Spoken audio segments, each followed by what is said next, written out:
ओम शांति। बाबा पढ़ा रहे हैं। 3/12/2024 प्रातः मुरली। ओम शांति। बाप दादा मधुबन। मीठे बच्चे, याद की यात्रा में अलवेले मत बनो। याद से ही आत्मा पावन बनेगी। बाप आए हैं सभी आत्माओं की सेवा कर उन्हें शुद्ध बनाने। प्रश्न है, कौन सी स्मृति बनी रहे तो खान पान शुद्ध हो जाएगा?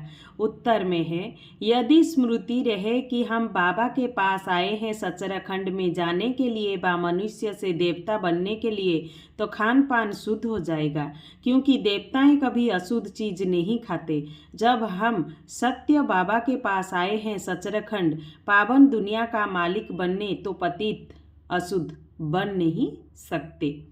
ओम शांति। ओम शांति।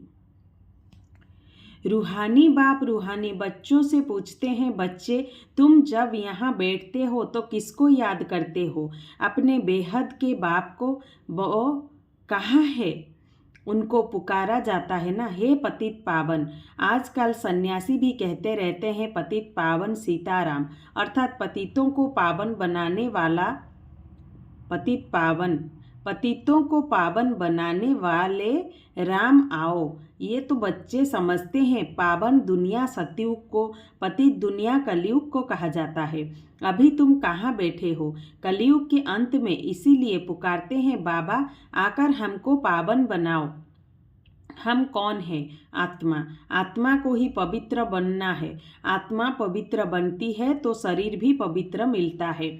आत्मा के पतित बनने से शरीर भी पतित मिलता है। ये शरीर तो मिट्टी का पुतला है, आत्मा तो अविनाशी है। आत्मा इन ऑर्गन्स द्वारा कहती है, पुकारती है, हम बहुत पतित बन गए हैं, हमको आकर पावन बनाओ। बाप पावन बनाते हैं। 5 विकारों रूपी रावण पतित बनाते हैं। बाप ने अभी स्मृति दिलाई है, हम पावन थे, फिर ऐसे 84 जन्म लेते लेते अभी अंतिम जन्म में हैं। ये जो मनुष्य सृष्टि रूपी झाड़ है, बाप कहते हैं मैं इनका बीज रूप हूँ। मुझे बुलाते हैं, हे परमपिता परमात्मा, ओ गॉड फादर लिबरेट मी। हर एक अपने लिए कहते हैं मुझे छुड़ाओ भी, और पंडा बनकर शांतिधाम घर में ले चलो। सन्यासी आदि भी कहते हैं स्थायी शांति कैसे मिले? अब शांतिधाम तो है घर, जहाँ से आत्माएं पाठ बजाने आती हैं। वहाँ सिर्फ आत्माएं ही है, शरीर नहीं है। आत्माएं नंगी अर्थात शरीर बिगड़ रहती है। नंगे का अर्थ ये नहीं कि कपड़े पहनने बिगड़ रहना, नहीं, शरीर बिगड़ आत्माएं नंगी अशरीरी रहती हैं। बाप कहते हैं, बच्चे तुम आत्माएं वहाँ मूल वतन में बिगड़ शरीर रहती हो, उसे निराकारी दुनिया कहा जाता है। परमधाम को निराकारी दुनिया कहा जाता है। बच्चों को सीढ़ी पर समझाया गया है कैसे हम सीढ़ी नीचे उतरते आए हैं। पूरे 84 जन्म लगे हैं मैक्सिमम, फिर कोई एक जन्म भी लेते हैं। आत्माएं ऊपर से आती ही रहती हैं। अभी बाप कहते हैं मैं आया हूँ पावन बनाने। शिव बाबा ब्रह्मा द्वारा तुम्हें पढ़ाते हैं। शिव बाबा है आत्माओं का बाप और ब्रह्मा को आदि देव कहते हैं। इस दादा में बाप कैसे आते हैं ये तुम बच्चे ही जानते हो। मुझे बुलाते भी हैं, हे पतित पावन आओ। आत्माओं ने इस शरीर द्वारा बुलाया है। मुख्य आत्मा है ना, ये है ही दुखधाम। यहाँ कलयुग में देखो बैठे बैठे अचानक मृत्यु हो जाती है, वहाँ ऐसे कोई बीमार ही नहीं होते। नाम ही है स्वर्ग। कितना अच्छा नाम है, कहने से दिल खुश हो जाता है। क्रिश्चियन भी कहते हैं क्राइस्ट से 3000 वर्ष पहले पैराडाइज था। यहाँ भारतवासियों को तो कुछ भी पता नहीं है, क्योंकि उन्होंने सुख बहुत देखा है तो दुख भी बहुत देख ही रहे हैं। तमो प्रधान बने हैं। 84 जन्म भी इन्हों के हैं। आधा कल्प बाद फिर और धर्म वाले आते हैं। अभी तुम समझते हो आधा कल्प देवी देवताएं थे तो और कोई धर्म नहीं था। फिर त्रेता में जब राम हुआ तो भी इस्लामी बौद्धि नहीं थे। मनुष्य तो बिल्कुल घोर अंधियारे में है। कह देते दुनिया की आयु लाखों बरस है, इसीलिए मनुष्य मूंझते हैं कि कलयुग अर्जुन छोटा बच्चा है। तुम अभी समझते हो कलयुग पूरा हो, अभी सतयुग आएगा, इसीलिए तुम आए हो बाप से स्वर्ग का वर्षा लेने। तुम सब स्वर्गवासी थे। बाप आते ही हैं स्वर्ग स्थापन करने। तुम ही स्वर्ग में आते हो, बाकी सब शांतिधाम घर चले जाते हैं। वो है स्वीट होम। आत्माएं वहाँ निवास करती है, फिर यहाँ आकर पाठधारी बनते हैं। शरीर बिगड़ तो आत्मा बोल भी ना सके। वहाँ शरीर न होने कारण आत्माएं शांति में रहती हैं। फिर आधा कल्प है देवी देवताएं सूर्यवंशी चंद्रवंशी। फिर द्वापर कलयुग में होते हैं मनुष्य। देवताओं का राज्य था, फिर अब वो कहाँ गए किसको पता नहीं। ये नॉलेज अभी तुमको वापस बाप से मिलती है, और कोई मनुष्य में ये नॉलेज होती नहीं। बाप ही आकर मनुष्यों को ये नॉलेज देते हैं, जिससे ही मनुष्य से देवता बनते हैं। तुम यहाँ आए ही हो मनुष्य से देवता बनने के लिए। देवताओं का खान पान अशुद्ध नहीं होता, वे कभी बीड़ी आदि पीते नहीं। यहाँ के पतित मनुष्यों की बात मत पूछो, क्या क्या खाते हैं। अब बाप समझाते हैं, ये भारत पहले सचरखंड था, जरूर सच्चे बाप ने स्थापन किया होगा।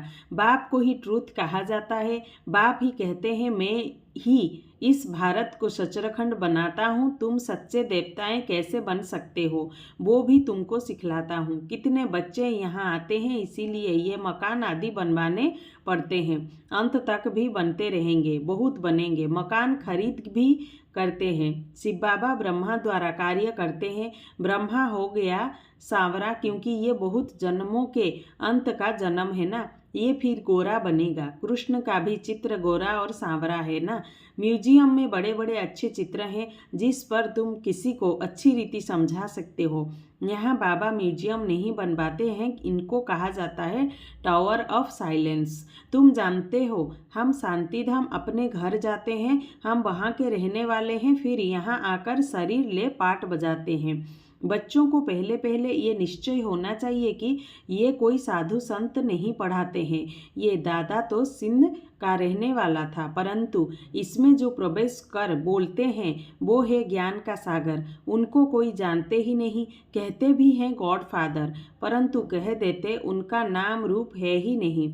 वो निराकार है, उनका कोई आकार नहीं है। फिर कह देते वो सर्वव्यापी है। अरे परमात्मा कहाँ है, कहेंगे वो सर्वव्यापी है, सबके अंदर है। अरे हर एक के अंदर आत्मा बैठी है, सब भाई भाई है ना।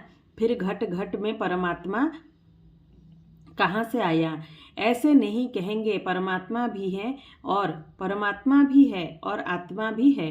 परमात्मा बाप को बुलाते हैं, बाबा आकर हम पतितों को पावन बनाओ। मुझे तुम बुलाते हो ये धंधा, ये सेवा करने लिए। हम सभी को आकर शुद्ध बनाओ। पतित दुनिया में हमको निमंत्रण देते हो, कहते हो बाबा हम पतित हैं। बाप तो पावन दुनिया देखते ही नहीं, पतित दुनिया में ही तुम्हारी सेवा करने के लिए आए हैं। अब ये रावण राज्य विनाश हो जाएगा।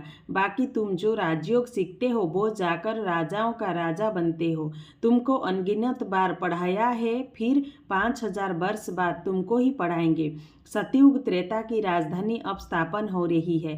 पहले है ब्राह्मण कुल, प्रजापिता ब्रह्मा गाया जाता है ना, जिसको एडम आदि देव कहते हैं। ये कोई को पता नहीं है। बहुत हैं जो यहाँ आकर सुनकर फिर माया के बस हो जाते हैं। पुण्य आत्मा बनते बनते पाप आत्मा बन पड़ते हैं। माया बड़ी जबरदस्त है, सबको पाप आत्मा बना देती है। यहाँ कोई भी पवित्र आत्मा पुण्य आत्मा है नहीं। पवित्र आत्माएं देवी देवता ही थे। जब सभी पतित बन जाते हैं तब बाप को बुलाते हैं। अभी ये है रावण राज्य, पतित दुनिया। इनको कहा जाता है कांटों का जंगल। सतयुग को कहा जाता है garden of flowers. Mughal garden में कितने फर्स्ट क्लास अच्छे अच्छे फूल होते हैं। अक के भी फूल मिलेंगे, परंतु इसका अर्थ कोई भी समझते नहीं है। शिव के ऊपर अक क्यों चढ़ाते हैं, ये भी बाप बेट समझाते हैं। मैं जब पढ़ाता हूँ तो उनमें कोई फर्स्ट क्लास मोतिये, कोई रतन ज्योत, कोई फिर अक के भी हैं। नंबर वार तो है ना, तो इसको कहा ही जाता है दुग्धाम मृत्यु लोक। सतयुग है अमर लोक। ये बातें कोई शास्त्रों में है नहीं। ये बातें कोई शास्त्रों में नहीं है। शास्त्र तो इस दादा ने पढ़े हैं, बाप तो शास्त्र नहीं पढ़ाएंगे। बाप तो खुद सद्गति दाता है करके गीता को रेफर करते हैं। सर्वशास्त्रमयी शिरोमणि गीता भगवान ने गाई है, परंतु भगवान किसको कहा जाता है ये भारतवासियों को पता नहीं। बाप कहते हैं मैं निष्काम सेवा करता हूँ, तुमको विश्व का मालिक बनाता हूँ, मैं नहीं बनता हूँ। स्वर्ग में तुम मुझे याद नहीं करते हो। दुख में सिमरण सब करें, सुख में करे न कोई। इनको दुख और सुख का खेल कहा जाता है। स्वर्ग में और कोई दूसरा धर्म होता ही नहीं, वो सभी आते ही हैं बाद में। तुम जानते हो अभी इस पुरानी दुनिया का विनाश हो जाएगा। नेचुरल कैलेमिटीज, तूफान आएंगे जोर से, सब खत्म हो जाएंगे। तो बाप अभी आकर बेसमझदार से समझदार बनाते हैं। बाप ने कितना धन माल दिया था, सब कहाँ गया? अभी कितने इंसॉल्वेंट बन गए हैं। भारत जो सोने की चिड़िया था वो अब क्या बन पड़ा है। अब फिर पतित पावन बाप आए हुए हैं, राजयोग सिखला रहे हैं। वो है हठयोग, ये है राजयोग। ये राजयोग दोनों के लिए है, वो हठयोग सिर्फ पुरुष ही सीखते हैं। अब बाप कहते हैं पुरुषार्थ करो, विश्व का मालिक बनकर दिखाओ। अब इस पुरानी दुनिया का विनाश तो होना ही है, बाकी थोड़ा समय है। ये लड़ाई अंतिम लड़ाई है। ये लड़ाई शुरू होगी तो रुक नहीं सकती। ये लड़ाई शुरू ही तब होगी जब तुम कर्मातीत अवस्था को पाएंगे और स्वर्ग में जाने के लायक बन जाएंगे। बाप फिर भी कहते हैं याद की यात्रा में अलबेले नहीं बनो, इसमें ही माया विघ्न डालती है। अच्छा, मीठे मीठे सिकिलदे बच्चों प्रति माता पिता बाप दादा का याद प्यार और गुड मॉर्निंग। रूहानी बाप की रूहानी बच्चों को नमस्ते। रूहानी बच्चों की ओर से रूहानी माता पिता बाप दादा को गुड मॉर्निंग, नमस्ते नमस्ते नमस्ते। शुक्रिया बाबा, शुक्रिया बाबा, शुक्रिया। धारणा के लिए मुख्य सार है, पहला पॉइंट, बाप द्वारा अच्छी रीति पढ़कर फर्स्ट क्लास फूल बनना है। कांटों के इस जंगल को फूलों का बगीचा बनाने में बाप को पूरी मदद करनी है। दूसरा पॉइंट, कर्मातीत अवस्था को प्राप्त करने व स्वर्ग में उच्च पद का अधिकार प्राप्त करने के लिए याद की यात्रा में तत्पर रहना है, अलबेला नहीं बनना है। वरदान, अपने मस्तक पर सदा बाप की दुआओं का हाथ अनुभव करने वाले मास्टर विघ्न विनाशक भव।